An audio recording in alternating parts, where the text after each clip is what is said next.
representative republic, and we are involved in the process because the great philosophical Oklahoman, Will Rogers, said, the world is ruled by those who show up. That's right. And it's time we show up. With that, I'm very honored to introduce that slate of attorney speakers who I know one day will be at the gates of St. Peter and say, thank you for your job well done. Come on in. Gotta get out of that hole, Karen. Karen Budd-Falen will be our first presenter. She comes to us from Cheyenne, Wyoming. Her and her husband, Frank, operate a law firm. You can read all of the bio if you really want to know about her. She's a who's who in the world of property rights with a special interest in public land grazing. Ladies and gentlemen, 5th generation lady from the land, Karen Budd-Falen from Wyoming.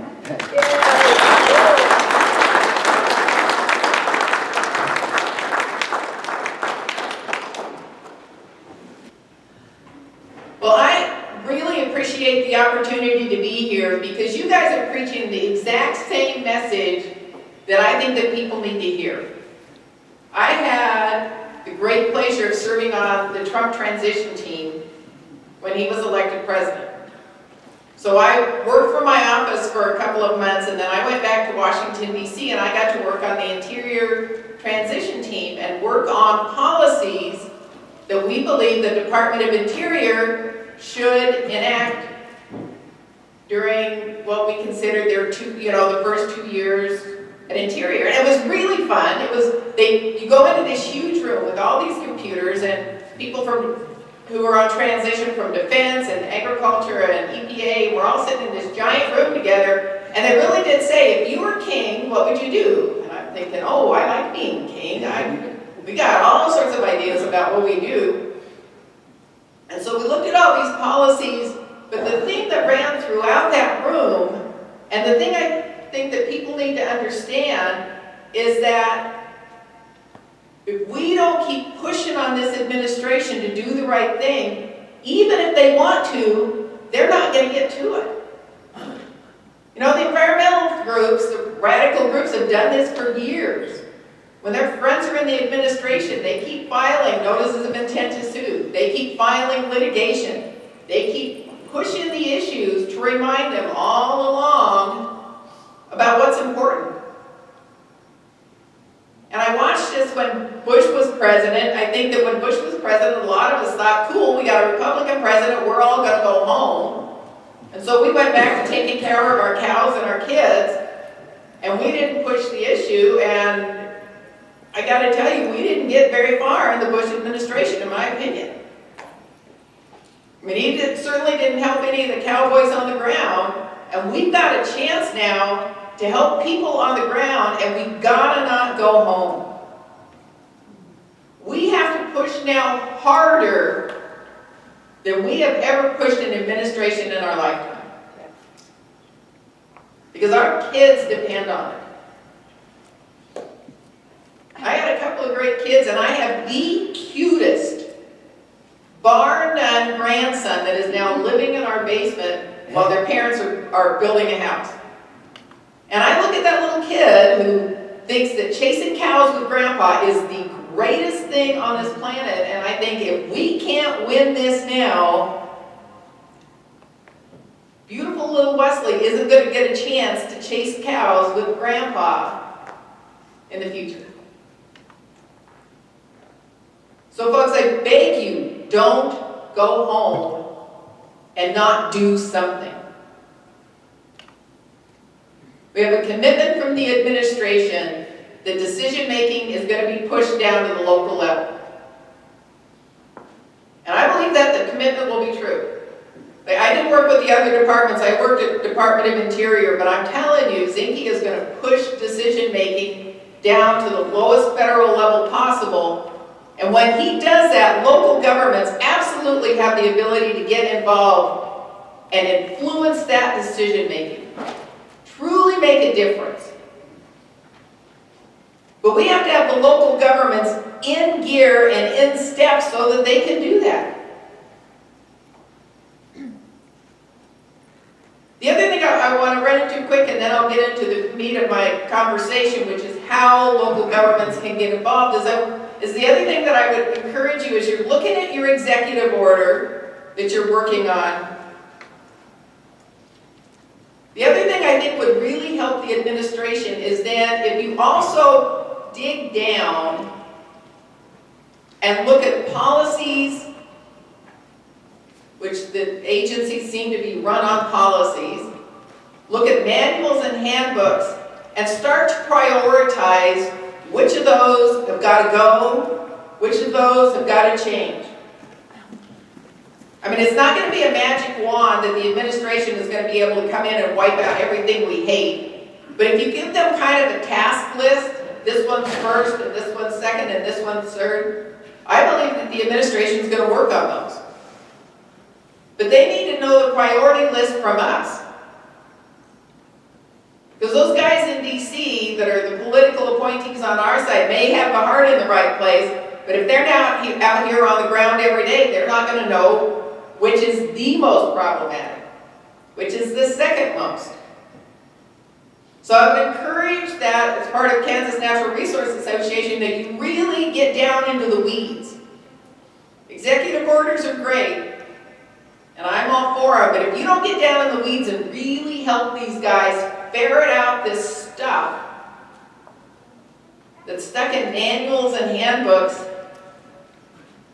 I don't know that an executive order is going to last. So that's my big picture. Got to be on the transition team take home, which was, I mean, it really was a blast. If you ever get the chance, you should do that because it's really fun. All right, let's talk about local government involvement in federal agency decisions. Local governments get their ability to truly influence federal decisions from federal statute. And it is a government-to-government relationship. The three main statutes that we look at is the National Environmental Policy Act, which applies to, quote, every major federal action significantly affecting the quality of the human environment, which basically means every time the federal government spends any money on anything, they got to do NEPA compliance. So that's one of your statutory authorities. One of them is the National Forest Management Act, and one of them is the Federal Land Policy and Management Act. And so using these three statutory authorities, you have the ability to be able to influence federal agency decisions. Now let's talk about the specific types of influence you get to do. And these aren't in any particular order, I'm just describing you the possibilities. One of them is through what they call consistency review. And under the consistency review,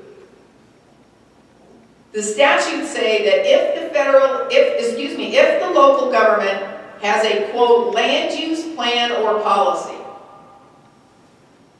then federal agencies must attempt to be as consistent as possible with the local land use plan or policy, and Fema goes even further and says that the federal agencies have to attempt to reconcile any inconsistency they have with your local land use plan or policy.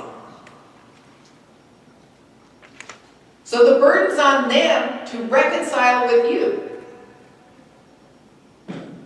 Now there is a caveat. It's actually not a bad caveat when you think about it. The local land use plan or policy can't violate federal law.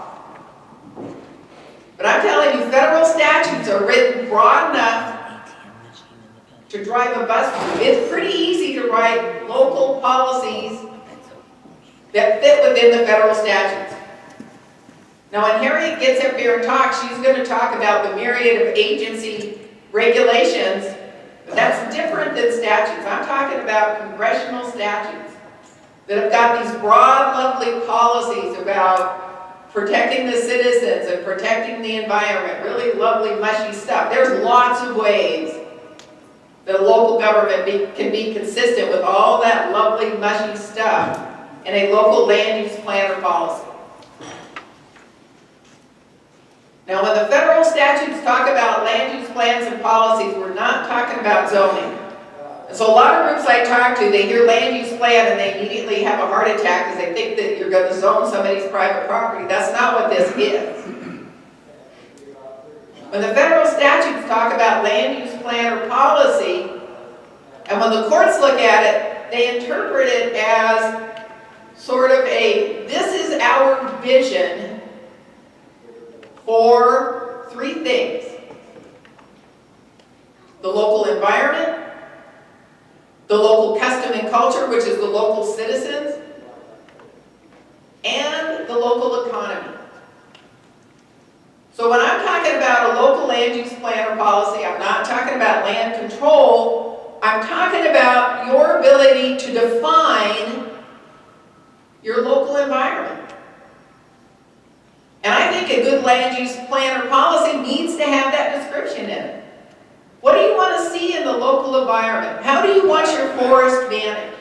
How do you want your federal land managed? What do you want to see in terms of water management or wetlands delineation or whatever is appropriate in your county? And we've had to go to the courts, but the courts have said that the local governments have as much ability to define and describe environmental impacts as does the federal agency. And so we need to start doing that. West of here, I don't think you guys have any sage grouse, but west of here we got this sage grouse, and we've got all these resource management plans, and the resource management plans are always talking about what's good for the sage grouse. But I think local land use plans can deal with that as well. How do you want this land managed? What kind of soil capability do you have? What kind of forage growth do you have? Resource management plans amendments in the West just crack me up. They have this table 2.2. And in table 2.2 in these land use plans that were prepared by BLM, they talk about stubble height and utilization. And half the time, the forage in the West doesn't even grow to the stubble height they say they gotta have.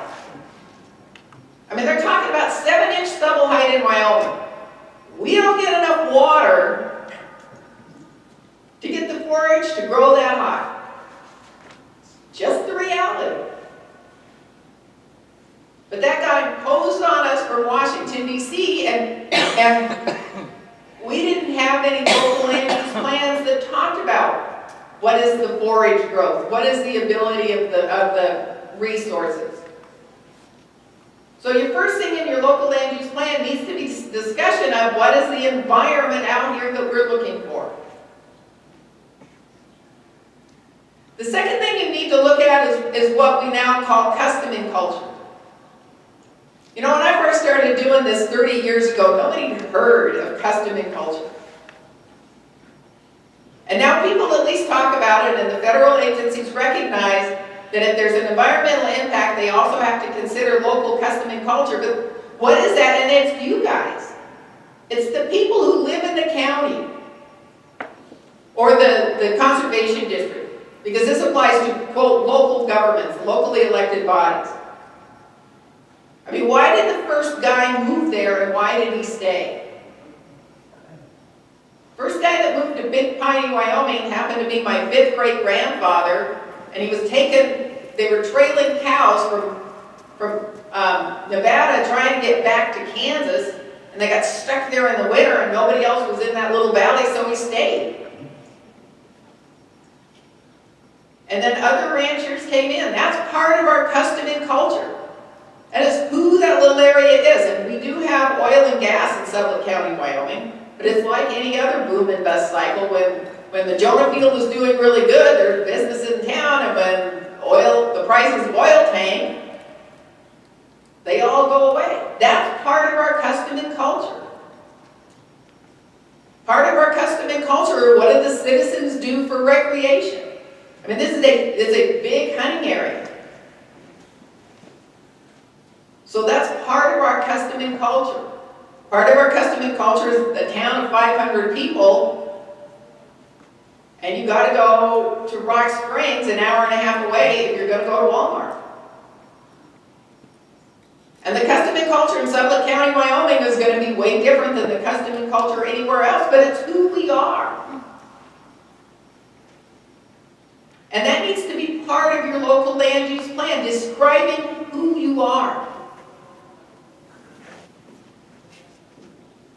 And the third thing that needs to be part of a local land use plan is to describe your tax base, your economic ability. And I tell people as I'm reviewing land use plans, don't just do a resuscitation of, this is our job statistics in our county.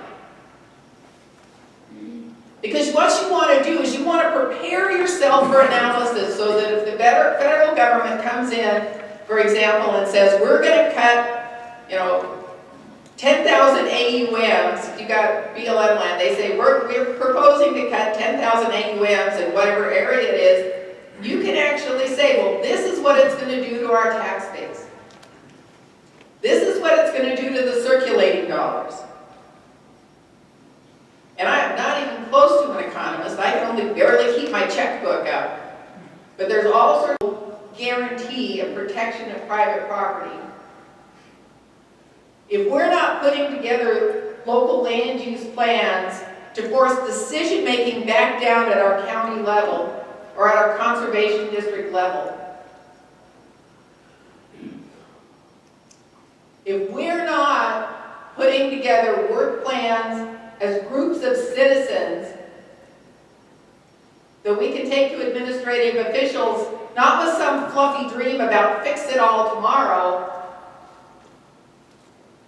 but with some thought of these are the most important things you can do, and here's how to fix it.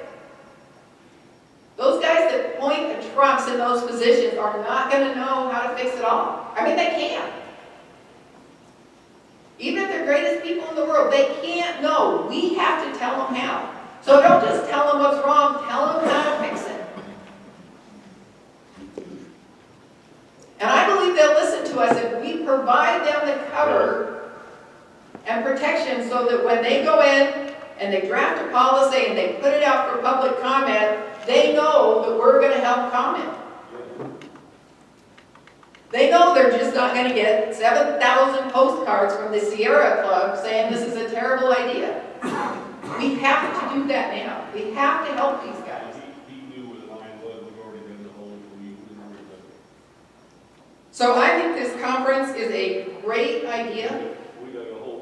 I think that putting together work plans and getting local governments involved and getting the citizens involved is absolutely key to whether we want a country left for our kids and our grandkids. So I think because I've got another minute, I'm going to tell you a funny story. Trent is not the only one with funny stories. This is a funny true story. Yeah, the lawyers in heaven I think is exactly true. Don't mind that. And then I don't know if there's time for questions or we're going to do questions afterwards. But let me tell you, this is a true story. Several years ago, we were reading the little Cheyenne newspaper, and the Cheyenne newspaper takes like 5 minutes to read. It is Harriet will tell you, it is a pathetic little newspaper. But on the front page, they had a little story down in one of the corners after Hurricane Katrina. And it was a story about how Obama, this is true, had gone out and hired an advertising firm to sort of get rid of the word bureaucrat, because people, after Katrina, people were really mad at the bureaucrats, and they didn't like that word, so they were going to rebrand themselves to be the federal family. And not kidding. So this little newspaper article is how the government was rebranding itself as the federal family, and I forget what advertising firm they hired, but then you started to see that. You started to see stuff like memos from Department of Interior. Instead of talking about the bureaucratic agencies, they talk about the federal family.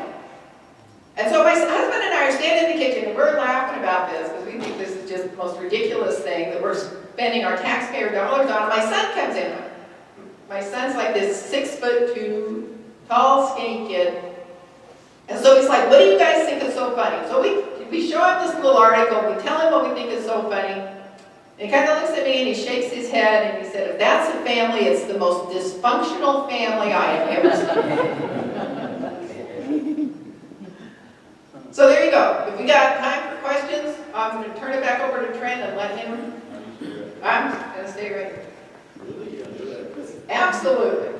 Can I use this as a roaming microphone? For questions? While I'm trying to get this to work, I want to tell you how today's media operates. They do what is called a selective portrayal of the truth.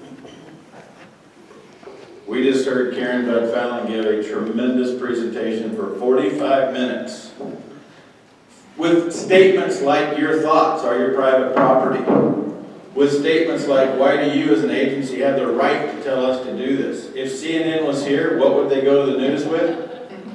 Karen Budd-Falen says, and I quote, "The Cheyenne paper is a pathetic excuse for a paper." That's a true story. That is how a selective portrayal of the truth in today's media works. So I just wanted to point that out in case Marjorie's quoting her wrong. All right, questions. I'll come to you. You got a question? This is my chance to be Phil Donahue. By the way, if you say Phil Donahue in a college audience, they have no clue what you're talking about. All questions will start with your name and where you're from. Thank you. Robert Siemens, Edmond, Oklahoma. What is the state environmental department's role in these collaboration, consistency, all that sort of thing? Are the states, do they kind of have the same requirements to coordinate with these federal regulations and so forth? The answer is, with regard to state law, I can't answer your question. I don't know if the state's got any kind of corresponding requirements. I can tell you, though, that you ought to follow the money. If you're talking about a state project where federal funding is involved, then the state agency has to follow the National Environmental Policy Act, or these acts. And so what I tell people to do is you should, if you're talking about like management of a certain area as a state park or a state wildlife refuge or some sort of a species management, follow the money trail. If the money's coming from the U.S. Fish and Wildlife Service or some office of the federal government, then they've got to comply with NEPA.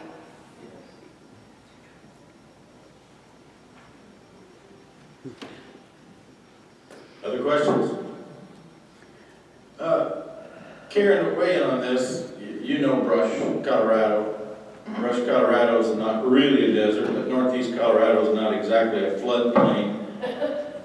Except right now, FEMA, which I understand is part of Homeland Security, is come in and designated a third of the city, inside the city limits of Brush, Colorado as a floodplain because in 1964 they let a river go to prevent a bigger flood downstream. Now that once-in-a-lifetime event has led to a federal regulation telling people they can't put a deck on their house because they live in a floodplain. What agencies, how many agencies can come in and make these designations? And is that, again, an opportunity for us to bring in, because we like to talk about it, and you did it as well, how it impacts farming and ranching in our property, but it impacts people who live in small towns too. Well, and the big problem with the FEMA regulations is that there were a couple of lawsuits brought by these goofy radical environmental groups that say that now that if you live in a floodplain, if you're going to build or they're going to let you do anything, they have to go through Section 7 consultation of the Endangered Species Act. Even for providing flood insurance within a floodplain. I mean, of course, have fallen out of bed with this too. But I think that's one of those deals that we've got to trace back to the statute. Is there a congressional statute that says that if you have an area that flooded, one time, 100 years ago, is there a statute that says that that is now a floodplain? I haven't looked at the FEMA regulations. I haven't ever litigated against them. I'm going to be shocked if that's what they say. Maybe Harriet look at FEMA regulations, but I'm going to be really surprised. So you've got to figure out what their source of authority is. Is it a statute? Perceived source of authority. Perceived, that's good, that's good. Is it really a congressional statute? Is it some sort of a regulation with full force and effect? I don't want to get into Harriet's talk, but she's going to talk about all these regulations. Is it a regulation with full force and effect that's actually been through the rulemaking process, jumped through all the hoops? Is it just some sort of a goofy policy that we can look at and change with another policy from this administration? I mean, that is what makes it harder, is you can't, there's just not a blanket fix. You got to look at each problem and sort of trace down, okay, here's the bottom problem, and then figure out how you root out that sort of a problem. Well, my book of choice says that the planet flooded, Noah built an ark, which means we all live in a floodplain. That is true. Your name and where you're from, sir? Jim Carlson in Garden City, Kansas. Karen, I'd like to ask you a practical question. We have several commissioners in the room, and this has to do with land use plans in western Kansas or what have you. And we talk about the culture and custom. How did the commissioners develop just a simple land use plan for their counties? You know, at one time you and I were talking. You said it doesn't have to be complex. They can put it in policy. And so, I guess I'm asking two things. One is, how do we define custom and culture? You know, for example, riding ATVs and those kinds of things.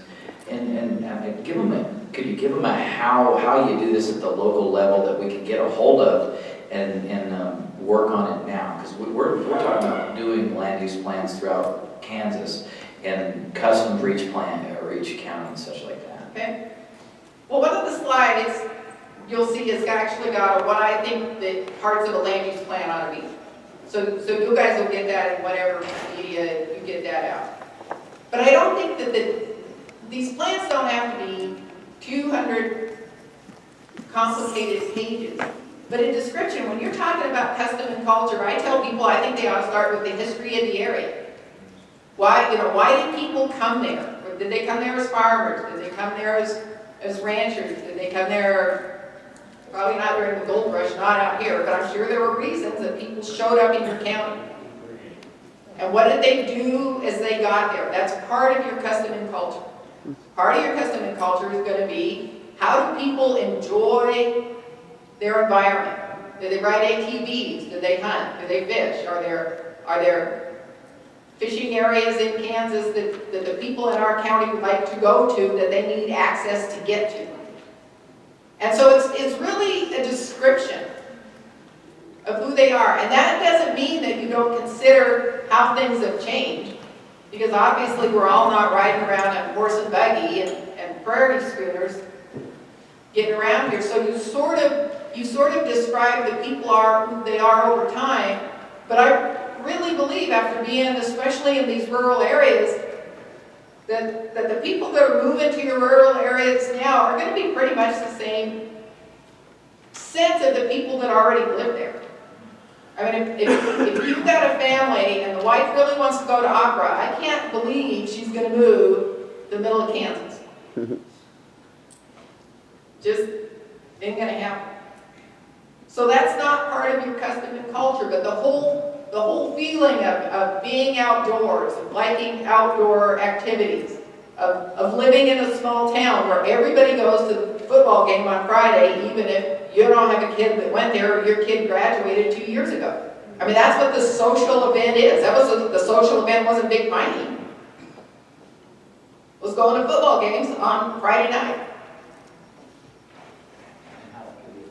And then you look at that and you say, okay, how could this be affected by a federal decision? How could this be affected by the designation of some species? How could this be affected by some sort of a regulation now that says you either can't drain your cropland, because I know that's a problem in some areas, or you now can't put in your sprinkler pivot because it may affect the water that's going to eventually show up in the Platte River for the whooping crane or whatever the species is. And so that's the kind of things you need to think about in your custom and culture, and it's really just a narrative. And I think the same is true for describing the environment. You know, this is a tall grass prairie environment. We've got soil that is good for planting corn and, I don't know, my planting knowledge is so bad, you don't plant anything in Big Piney, Wyoming. We only have 180 days of growing season. It can snow any month of the year. You ought to see my dad when it snows on his windrows. It's really cranky. I mean, so you're going to say it's good for growing these kind of crops, You either need to irrigate or it's dryland farming. I mean, it's those kind of descriptions. It's actually not that hard to do. I think you can do it with a group of citizens that have been around for a while. They can sit down and write it. We're not talking 10,000 pages of hard data rocket science. Karen, I do have to ask you a follow-up on that. I'm right here. And I'm not speaking on behalf of the Ford County Commissioner, but I'm thinking like him, because we're in Ford County, Kansas.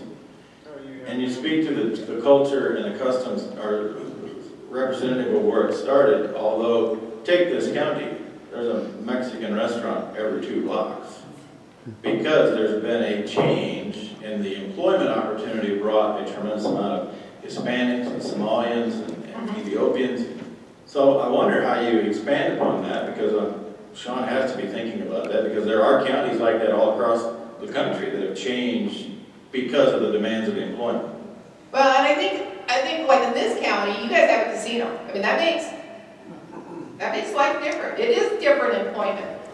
But when you're looking at a local land use plan, what you're trying to affect is federal agency policy. And the policy, at least that I'm most familiar with, is going to be the one that talks about farming and ranching and natural resource use. I mean, if they designate an endangered species, I'm not sure that it's going to affect your casino. It's packing plants in Ford County that make the impact. But that's it. But that's a good thing. To support those packing plants, you got to have open farming. You got to not have the whole idea that the city's going to grow up around it and then they're going to whine about the smell and the noise. And I mean, that's going to be part of it. It's all part of your economic base. It all ties together. And I think what the county wants to be able to do is to be able to say, these are the economic bases in our county, and we need the land to be able to keep the packing plant open. Because that does supply good jobs and good revenues to the county. We need to be able to have the farmers who are going to be able to grow enough corn and soy or whatever it is they grow here to be able to feed these cows that are waiting in line to be able to get to this packing. So it all kind of generates out. And those guys in the packing plant, they're the ones that are spending money at the little mom and pop restaurant and at some of these little grocery stores. I was writing a land use plan for a group in Rio Blanco County, and they said it's in addition to a land use plan, it's a downtown business plan.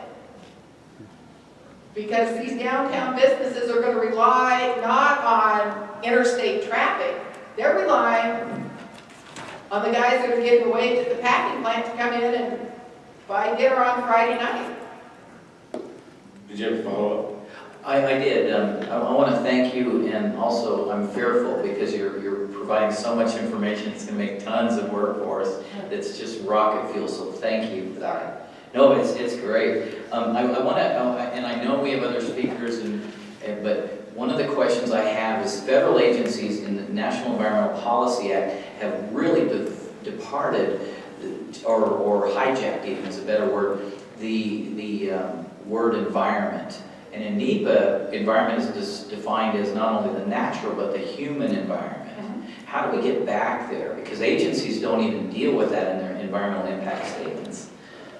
Well, I think that part of they deal with it, but it's just so pathetic. I mean, I've read hundreds of environmental impact statements, and they describe the effect on the environment in 999 pages, and the effect on custom and culture and the environment in one.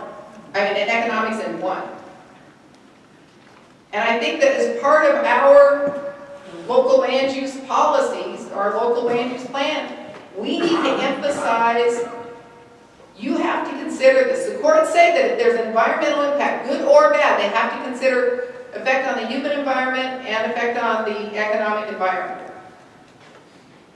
And so some of that is going to be through our land use plans, through our policies, through our pushing to get them to consider it. I have one last question, Karen, right here. Karen, thank you so much for what you do for farmers and ranchers Thank you. in the United States. We appreciate it. Sorry. I'm Bruce Adams. I'm from San Juan County, Utah, one of the largest county in the state of Utah. We have 5 million acres in our county, with 400,000 of it being private property, so we have to deal with the federal government every day. My question is about law enforcement. We butt heads with federal law enforcement, with BLM, with Forest Service, with Park Service, with all of those agencies, and we've even had a few run-ins with the famous Dan Love.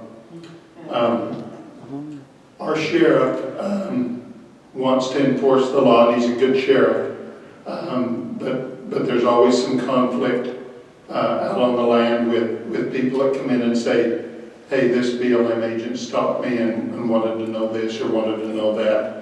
I guess my question is, who has the ultimate authority in the county? We believe that the sheriff does. In fact, we were so bold to pass a resolution in our county commission meeting that said anybody that closes a road in our county will be arrested by the sheriff. I'm not sure if we have the authority to do that, but we were so fed up with all the conflicts that we have with these federal law enforcement people that we thought we'd pass that resolution and even try and put it in our land use policy. So tell me a little bit about the authority between the sheriff and those federal people. The sheriff, let me answer your question first.